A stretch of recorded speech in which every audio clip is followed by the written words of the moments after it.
Welcome to our channel. Today we are discussing about important articles on official language. In Indian Constitution, Part 17 related to articles of the official language. There are 9 articles, 343 to 351. ఈరోజు మనం భారత రాజ్యాంగంలో part 17లో official లాంగ్వేజ్కి సంబంధించిన 9 important articles కోసం తెలుసుకుందాం.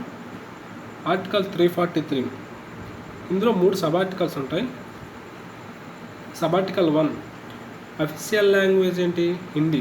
Script అనేది దేవనాగరి లిపిలో ఉంటుంది. నెంబర్స్ అనేవి international form of numbers. Official language Hindi, script అనేది దేవనాగరి లిపిలో ఉంటుంది. నెంబర్స్ అనేవి ఇంటర్నేషనల్ ఫార్మ్ ఆఫ్ నెంబర్స్గా ఉంటాయి. 343 సబ్ ఆర్టికల్ 2, ఇంగ్లీష్ అనేది అధికారిక ప్రయోజనాల కోసం యూజ్ చేయడాన్ని 15 సంవత్సరాలు ఎక్స్టెన్షన్ చేశారు. ఈ ఎక్స్టెన్షన్ని ఇంకా ఎక్స్టెన్షన్ చెయ్యాలా చేయకూడదా అనేసి ఆర్టికల్ 343 సబ్ ఆర్టికల్ 3 ప్రకారం పార్లమెంట్ అనేది 26 జనవరి 1965న ఒక చట్టం చేస్తుంది. ఆర్టికల్ 344, రాష్ట్రపతి అఫీషియల్ లాంగ్వేజ్కి సంబంధించి 2 కమిషన్స్ని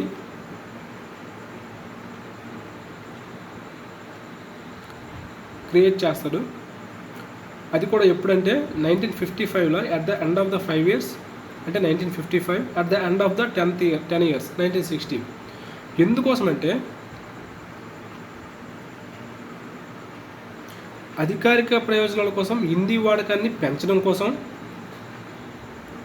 ఆల్రెడీ ఇంగ్లీష్ ఎక్కువగా వాడుతున్నారు కాబట్టి దాన్ని తగ్గించడం కోసం. ఫస్ట్ అఫీషియల్ లాంగ్వేజ్ కమిషన్ని జూన్ 7th 1955న బాలగంగాధర్ ఖేర్ అధ్యక్షతన ఫస్ట్ అఫీషియల్ లాంగ్వేజ్ కమిషన్ చేశారు. ఈ కమిషను 31st 7th 1956లో ఒక రిపోర్ట్ని సబ్మిట్ చేస్తుంది. అయితే ఈ రిపోర్ట్ని ఎగ్జామిన్ చేయడం కోసం 30 మంది సభ్యులతో, లోక్సభ నుండి 20, రాజ్యసభ నుండి 10 మంది, వీళ్ళతో కలిపి సెప్టెంబర్ 1957లో ఒక కమిటీని వేస్తారు. ఈ కమిటీకి చైర్మన్ గోవింద్ వల్లభ్ పంత్, అప్పటి హోమ్ మినిస్టర్. ఈ కమిటీ రిపోర్ట్ని ఎప్పుడు సబ్మిట్ చేసిందంటే ఫిబ్రవరి 8, 1959. అయితే ఈ కమిటీ ఇచ్చిన రిపోర్ట్ని బేస్ చేసుకొని ప్రెసిడెంట్ ఆర్డర్స్ని 1960లో ఇష్యూ చేస్తాడు. ఆర్టికల్ 345,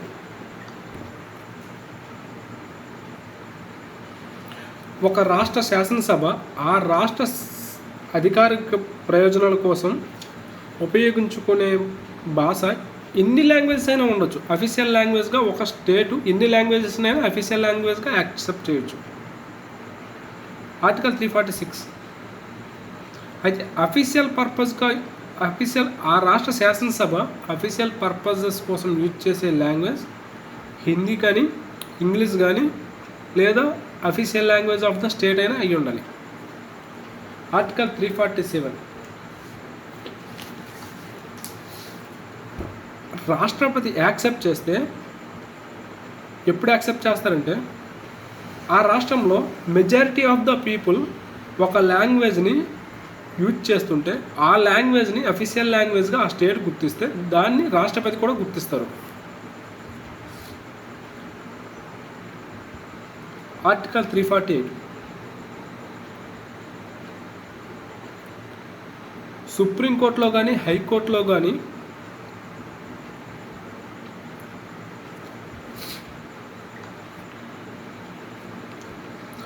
ఏమైనా అమెండ్మెంట్స్ కానీ, యాక్ట్స్ కానీ, బిల్స్ కానీ, ఆర్డినెన్స్ కానీ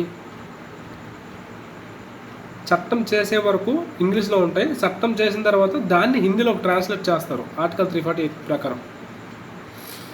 ఆర్టికల్ 349 ప్రకారం అఫీషియల్ లాంగ్వేజెస్కి సంబంధించిన కొన్ని ఆర్టికల్స్ ఉన్నాయి కదా, 343 to 351. ఈ ఆర్టికల్స్ని అమెండ్ చేయాలన్నా, సవరించాలన్నా, ఏమైనా మార్పులు చేర్పులు చేయాలంటే ఒక సెపరేట్ ప్రొసీజర్ ఉంటుంది.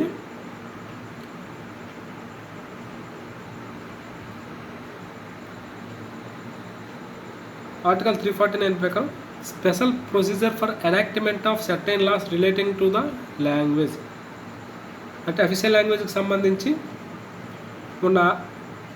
అఫీషియల్ లాంగ్వేజ్కి సంబంధించి ఏవైనా అమెండ్మెంట్ చేయాలంటే స్పెషల్ ప్రొసీజర్ ఉంటుంది అంతే. ఆర్టికల్ 350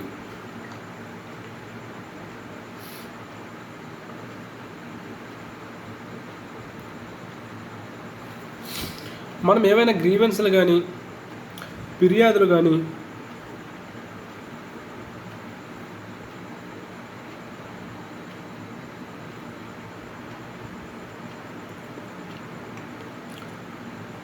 ఏవైనా అప్లై చేసేటప్పుడు అవి ఏ లాంగ్వేజ్లోనైనా ఉండొచ్చు, అఫీషియల్ లాంగ్వేజ్లోనైనా ఉండొచ్చు, లేదా స్టేట్ అఫీషియల్ లాంగ్వేజ్లో అయినా ఉండొచ్చు. 350A ప్రకారం ప్రాథమిక దశలో మాతృభాషలోనే విద్యాబోధన జరగాలి. 350B ప్రకారం భాషాపరమైన మైనారిటీల కోసం రాష్ట్రపతి ప్రత్యేక అధికారులను నియమిస్తారు. ఆర్టికల్ 351 హిందీ భాషని అభివృద్ధి చేయడానికి వాడతారు. Directives for development of Hindi language, Hindi లాంగ్వేజ్ని డెవలప్మెంట్ చేయడం కోసం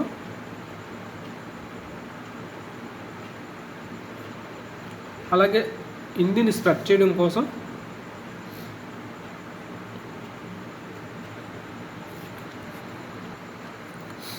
అలాగే హిందీ వ్యాప్తిని ప్రోత్సహిస్తారు.